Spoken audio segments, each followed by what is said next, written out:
আমার স্ত্রী প্রীতি হঠাৎ তার মায়ের বাড়ি চলে গেলেন, কারণ তার ছোটবেলার বান্ধবী সীমা অসুস্থ। বাড়ির সব কাজের ভার যাতে খুব একটা অসুবিধায় না পড়ে, তাই সে তার ছোট বোন মিতুকে কয়েকদিনের জন্য আমাদের সঙ্গে থাকার জন্য পাঠিয়ে দিয়েছে। মিতুর স্বভাব ছিল খুবই সরল এবং সৎ। সে পড়াশোনা শেষ করে এখন চাকরির খোঁজ করছে, তাই আমাদের সঙ্গে থাকা তার জন্য একটি সুযোগ হতে পারে। নমস্কার বন্ধুদের, আজকের এই গল্পে আপনাদের স্বাগতম। আমি একজন যুবকের চরিত্রে আছি, আমার নাম রাহুল। আমি একটি ব্যাংকে ক্যাশিয়ার হিসেবে কাজ করি। আমার দৈনন্দিন রুটিন খুবই ব্যস্ত। বিয়ের পর থেকে প্রীতি বাড়ির সব দায়িত্ব নিয়ে নিয়েছে এবং তার অনুপস্থিতিতে বাড়ির পরিবেশ একদম শুনশান মনে হচ্ছে। প্রীতি ছিল খুব যত্নশীল এবং সুশৃঙ্খল, তাই আমি সব সময় তার সুবিধার জন্য বাড়ির কাজে সাহায্য করার জন্য কাউকে রাখতে আগ্রহী ছিলাম। মিতু এই বিষয়টি ভালোভাবে বুঝতে পেরেছিল এবং নিজের ইচ্ছায় বাড়ির কিছু ছোটখাটো কাজ করার দায়িত্ব নিয়ে নিয়েছে, যাতে আমার রুটিনে কোনো সমস্যা না হয়। প্রীতির মায়ের বাড়ি যাওয়ার পর রাতে বাড়ির নিঃশব্দতা আমাকে অস্থির করে তুলত। এই একাকিত্বে প্রীতির কথা আমাকে খুব মনে পড়ত। এক সন্ধ্যায় যখন আমি কাজ থেকে বাড়ি ফিরলাম, মিতু আমার জন্য খাবার প্রস্তুত করে রেখেছিল। সে প্লেট নিয়ে আমার ঘরে এসে বলল, ভাইজান, খাবার তৈরি হয়েছে, খেয়ে নিন।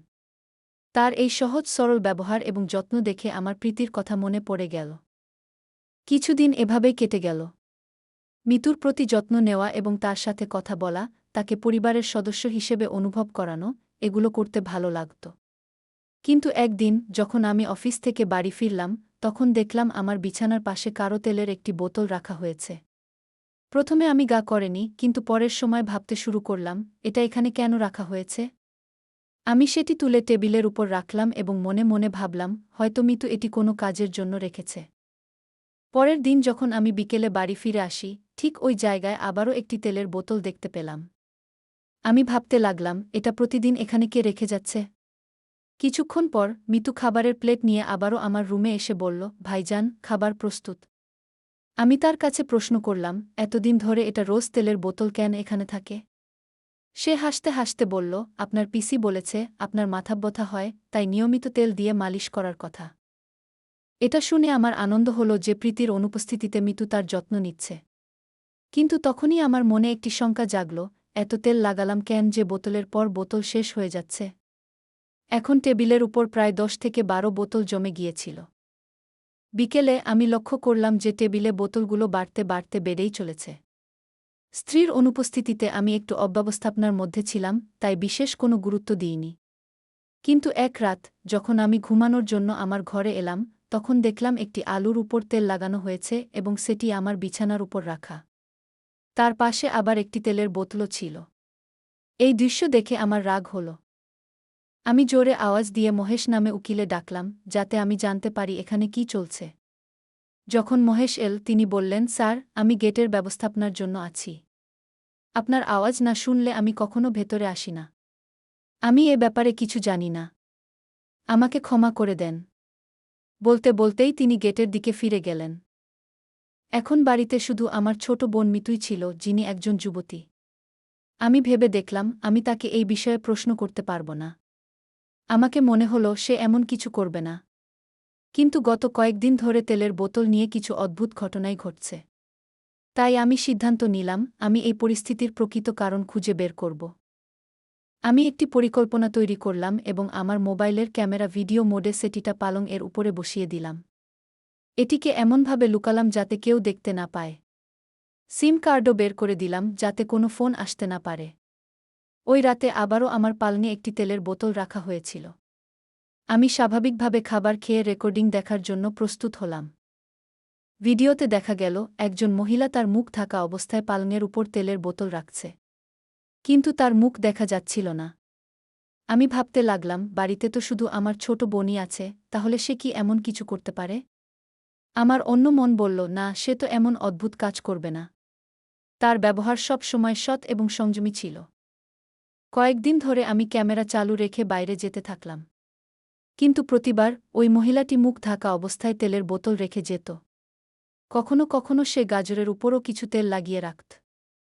এক সপ্তাহ কেটে গেল এবং এ সময়ে আমার স্ত্রী প্রীতির পিতামাতার কাছে থাকার জন্য মায়ের বাড়িতে ছিল, যেহেতু তার পুরানো বন্ধু অসুস্থ হয়ে পড়েছিল।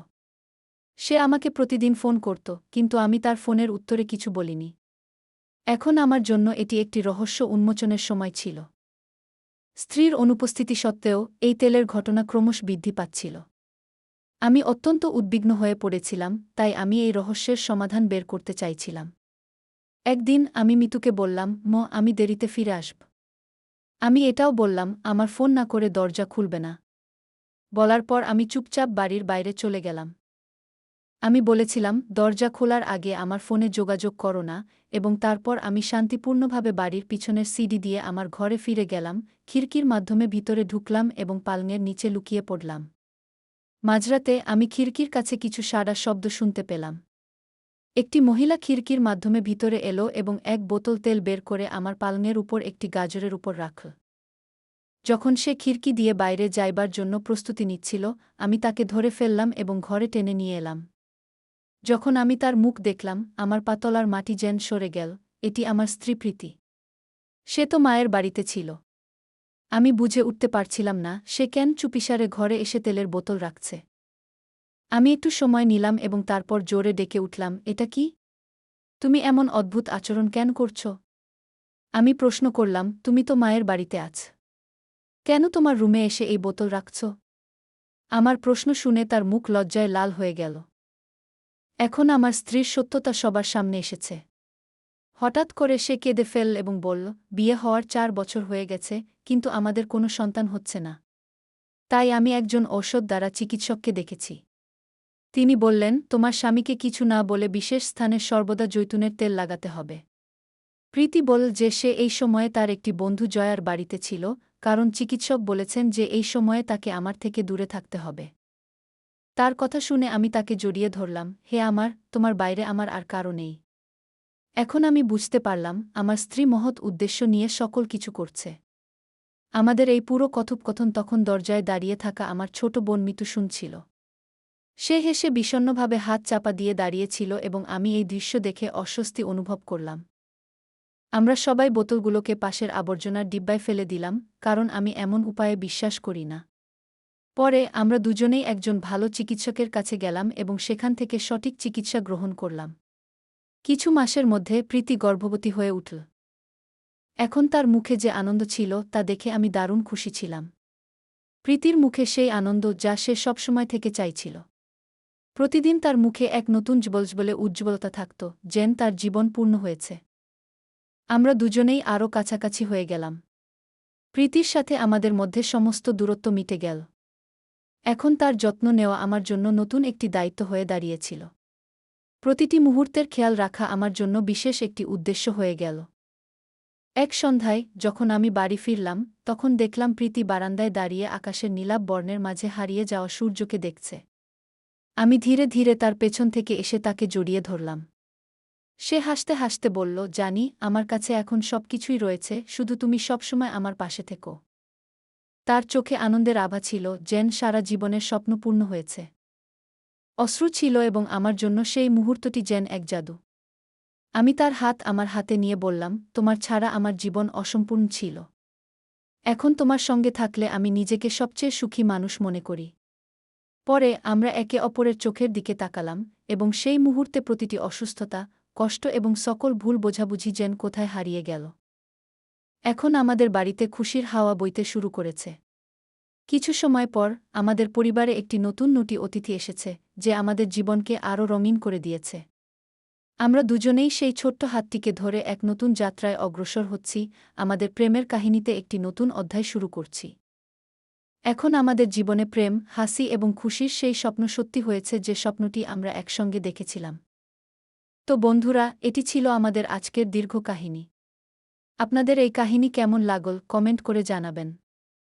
যদি এই গল্পটি আপনার ভালো লেগে থাকে, তাহলে এটি লাইক করতে এবং আপনার বন্ধুদের সঙ্গে শেয়ার করতে ভুলবেন না।